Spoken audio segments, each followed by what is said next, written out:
ധർണ നടത്തി. മലപ്പുറം ജില്ലയിൽ തിരുനാവായയിൽ അനുവദിച്ച സ്മാർട്ട് കൃഷിഭവൻ മുൻപ് തീരുമാനിച്ച സ്ഥലത്തു നിന്നും ചില മെമ്പർമാരുടെ ഒത്താശയോടെ പട്ടണക്കാവിലേക്ക് മാറ്റാൻ തീരുമാനിച്ചതിൽ പ്രതിഷേധിച്ചുകൊണ്ട് തിരുനാവായ വാവൂർ പാടശേഖര സമിതികളുടെ ആഭിമുഖ്യത്തിൽ സംയുക്തമായി തിരുനാവായ പഞ്ചായത്തിലേക്ക് ധർണ നടത്തി. സമരം CK ഷൈജു ഉദ്ഘാടനം ചെയ്തു.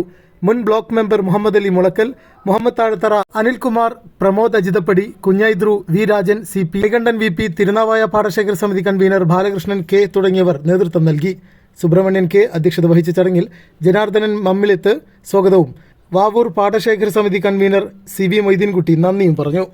പൂർത്തീകരിക്കാൻ വേണ്ടി ഗവൺമെന്റുകൾ ഇടപെട്ടതിന്റെ ഭാഗമായി കൃഷിഭവന് സ്വന്തമായി കെട്ടിടം നിർമ്മിക്കാൻ ഫണ്ട് അനുവദിക്കുകയും ആ ഫണ്ട് അനുവദിച്ചപ്പോൾ അത് നിലവിൽ കൃഷിഭവൻ സ്ഥിതി ചെയ്യുന്ന ആ പ്രദേശത്ത് തന്നെ നമ്മളൊക്കെ ആഗ്രഹിച്ചത് തിരുനാൾ പ്രദേശത്ത്.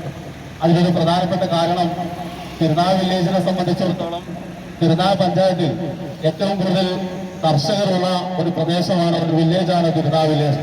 അപ്പൊ അതുകൊണ്ട് തന്നെ കൃഷിഭവൻ സ്വന്തമായി വരേണ്ടതും ഈ വില്ലേജിൽ തന്നെയാണ് എന്നാണ് കർഷകരുടെ പൊതുവികാരം. ആ വികാരത്തോടൊപ്പമാണ് ഈ നാട്ടിൽ മഹാഭൂരിപക്ഷം ജനങ്ങൾ നിൽക്കുന്നത്. 2 വർഷക്കാലം മുമ്പ് തിരുനാവായക്കനുവദിച്ച നാട് കടത്തുന്നു, ജനങ്ങളെയാകെ വിഡ്ഢികളാക്കി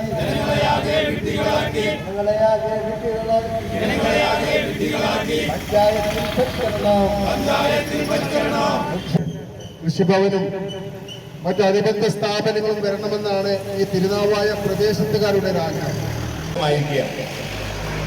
നിരന്തരം കഴിഞ്ഞ വർഷത്തെ ഭരണസമിതിയും നമ്മുടെ മറ്റു എല്ലാ പ്രാദേശികമായിട്ടുള്ള രാഷ്ട്രീയ എല്ലാ കർഷകരുടെയും ഒരു അരിശയുടെ ഫലമായിട്ടാണ് നമുക്ക് തിരുനാവായിൽ ഇങ്ങനെ ഒരു സ്മാർട്ട് കൃഷിഭവൻ നമുക്ക് ലഭ്യമായിട്ടുള്ളത്.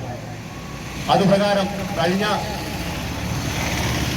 ഭരണസമിതി അതിനൊരു സ്ഥലവും നിശ്ചയിച്ചു, മറ്റുള്ള സംവിധാനങ്ങളെല്ലാം ഏർപ്പാടാക്കി.